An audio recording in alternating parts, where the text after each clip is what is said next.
Hello, thank you very much for watching. I'm Shakil 5858. I am Amir Budnam.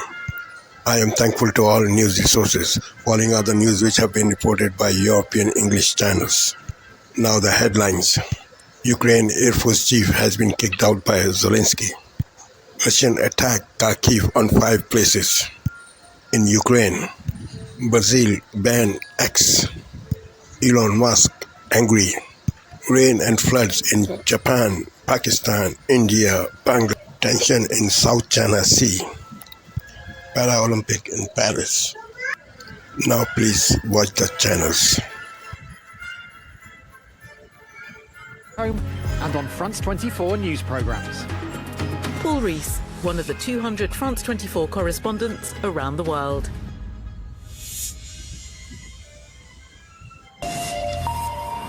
Thanks for joining us here on Paris Direct. I'm Jenny Shin, the headlines. The Ukrainian president dismisses the country's Air Force chief amid debate over the fatal crash of a valuable F-16 fighter jet. The warplane was among 6 recently delivered by Kyiv's Western allies. Brazil begins to block the social network X after the platform was suspended following a months-long feud over free speech and disinformation. Its owner Elon Musk accusing Brazil of censorship.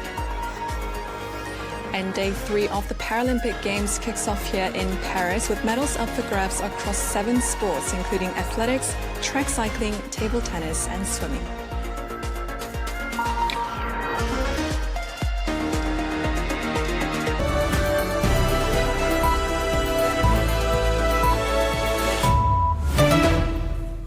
This is DW News live from Berlin.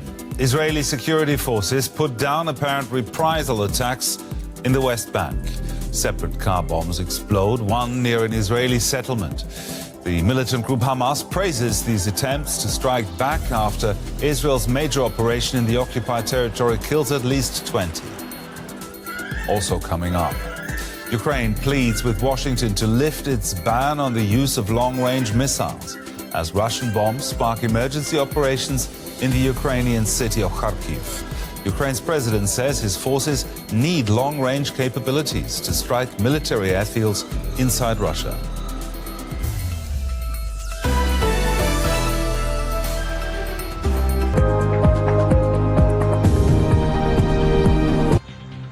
Israel intensifies its siege of Jenin in the occupied West Bank, attacking civilian neighborhoods for the 4th straight day. Several people are killed as Israeli airplanes strike a house in Gaza a day before a planned pause for the polio vaccination drive. Hello and welcome to RT World Live from Istanbul. I'm Rome Zaidi. Also on the programme, Russia and Ukraine keep up their attacks. Ukrainian President Volodymyr Zelensky fires his Air Force chief while several are killed in Kharkiv. And a row between Brazil's Supreme Court and Elon Musk results in the shutdown of social media giant X in the country.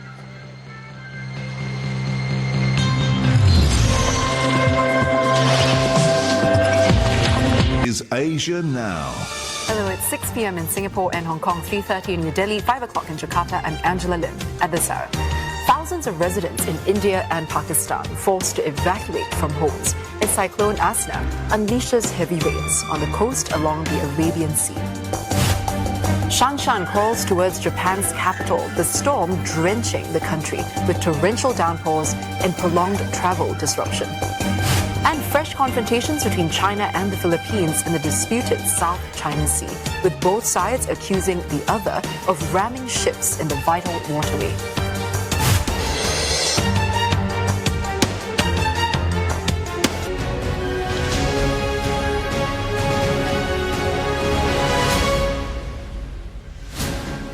Good morning, it is 11 a.m. This is Sky News Today, your headlines. Please don't put your life in the hands of a rock and roll band.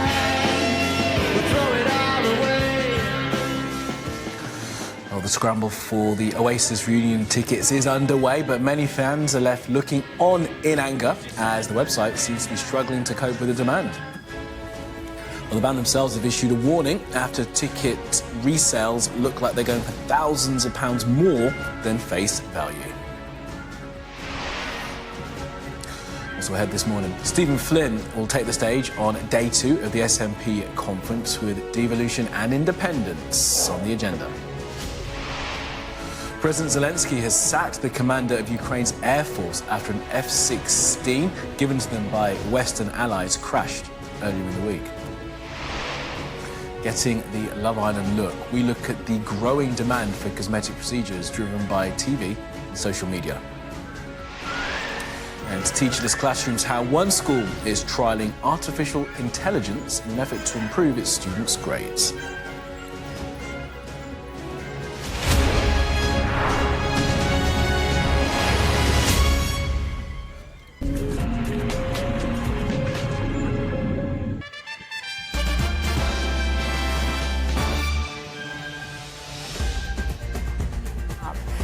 Alexei Popyrin has provided Australian tennis with one of its biggest moments in years. He's defeated the great Novak Djokovic in the third round of the US Open.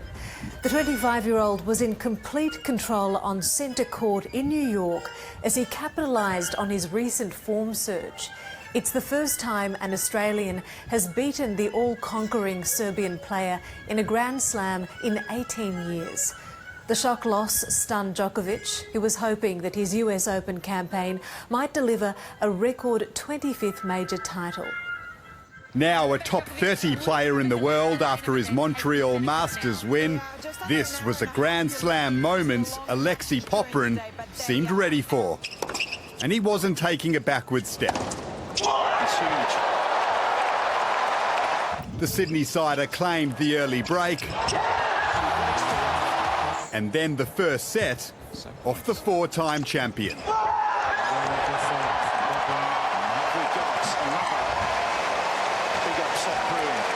The last man to defeat Djokovic in the US Open third round, Leighton Hewitt cheering him on. Popyrin's bullet serve was on song. He closed in on a 2-set-to-love lead and then clinched it. Now he's in firm control inside our first. That woke the 24-time Grand Slam champion up as Djokovic pulled a set back with the third. But it was the Aussie who had the city that never sleeps on its feet. He broke Djokovic's serve in the fourth set in stunning fashion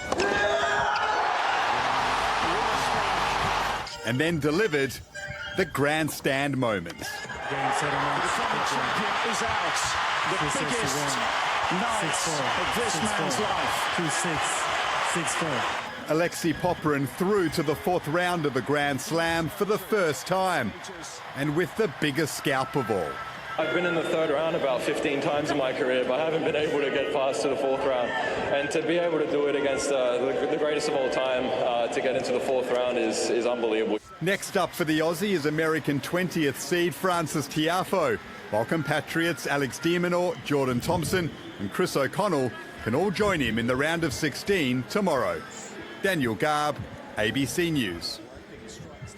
Queensland has sweltered through another hot August day with a summer-like scorcher. The mercury there rose to almost 33 in Brisbane, where thousands of people crammed into South Bank early on to snatch the best spots to watch river fire.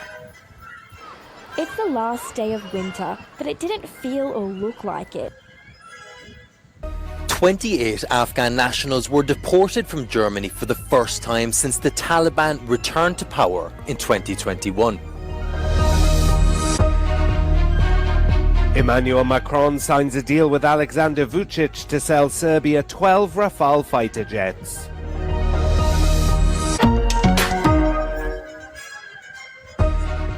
Russia launched a guide bomb attack on Kharkiv Friday afternoon, killing 5 people and wounding scores more. Germany deported 28 Afghan nationals with criminal records back to their homeland for the first time since the Taliban returned to power in 2021. The deportees were described by a government spokesperson as convicted criminals who did not have the right to stay in Germany and against whom deportation orders had been issued. 2 years ago, Elon Musk paid $44 billion for Twitter, which he renamed X. But just how much is that investment worth today if his firm continues to hemorrhage users, repel advertisers, and run into disputes with the governments of its biggest markets? The billionaire's social media company is on the brink of being shut down in Brazil over its failure to comply with the authorities over misinformation and malicious activity on the platform by right-wing political actors. But the company have accused Brazil's Supreme Court judge of issuing illegal orders to censor his political opponents. Earlier this month, X had claimed that the judge had threatened our legal representative. But rather than comply with government requests, X closed its office in Brazil. Now the Supreme Court has told the company it would not be allowed to function without one. The problem is that Elon Musk disputing the decisions, arguing that he is not going to comply with any of this, that he is not going to obey the Brazilian law. This is a threat to Brazilian sovereignty. Today on the very platform facing closure, Brazil's leftist President Lula said, just because he, Elon Musk, has money does not mean he can do whatever he wants. He should respect the laws and regulations of our country and the decisions of the Supreme Court. The billionaire's beef in Brazil is one he's having on multiple fronts. Since the billionaire sacrificed his platform's perceived neutrality to become a demagogue on the right. Earlier this year, these supporters of former far-right President Jair Bolsonaro were out in force for Musk, a man they see as aligned to their cause and candidate. Just as Musk has thrown his support behind Republican candidate Donald Trump, the billionaire has empowered the right globally, both on his platform and in power.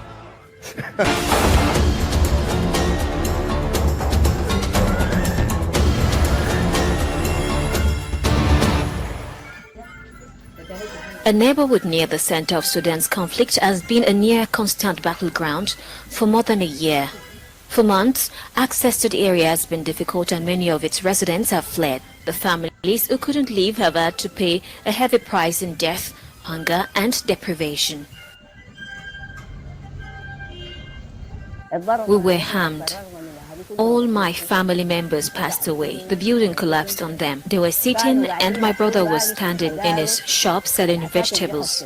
The soldiers ordered him to go inside. My sister tried to escape, but they ordered her to go inside as well. As soon as she entered, it collapsed on her immediately. I received the devastating news that all my family had died.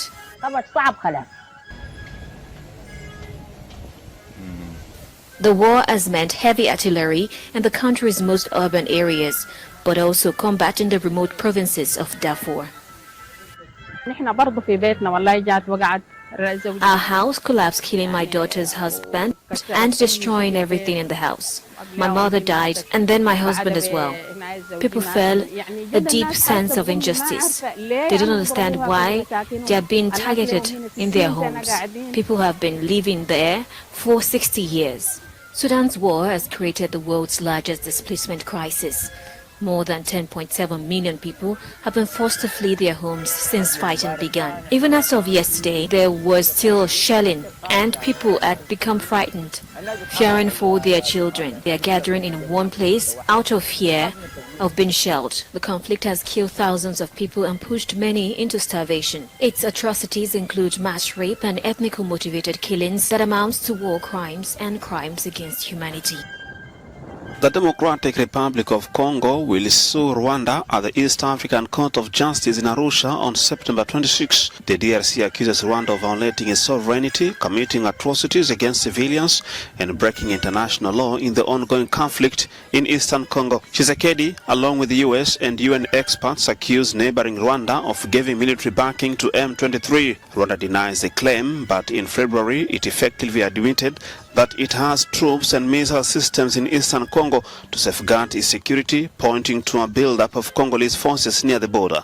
This legal action follows efforts by Congolese Deputy Minister of Justice Samuel Mbemba, who pressured the court to take up the case. Rwanda is also facing charges before the African Court on Human and People's Rights. The DRC is pushing for accountability and urging the International Criminal Court to speed up its investigation into Rwanda's actions. Eastern Congo has struggled with armed violence as more than 120 groups fight for power, land and valuable mineral resources.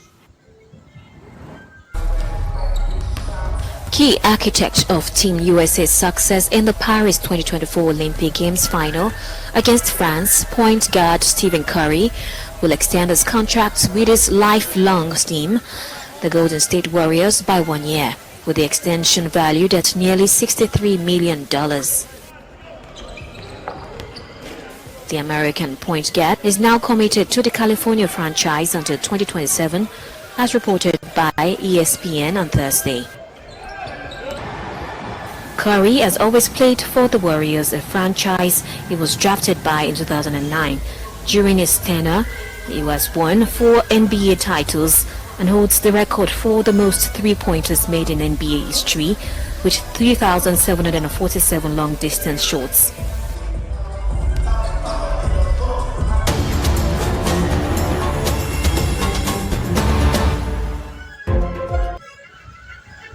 Thank you for watching and privilege of your time. This is Amir Shakil 5858. I am Amir Woodman. Have a good life.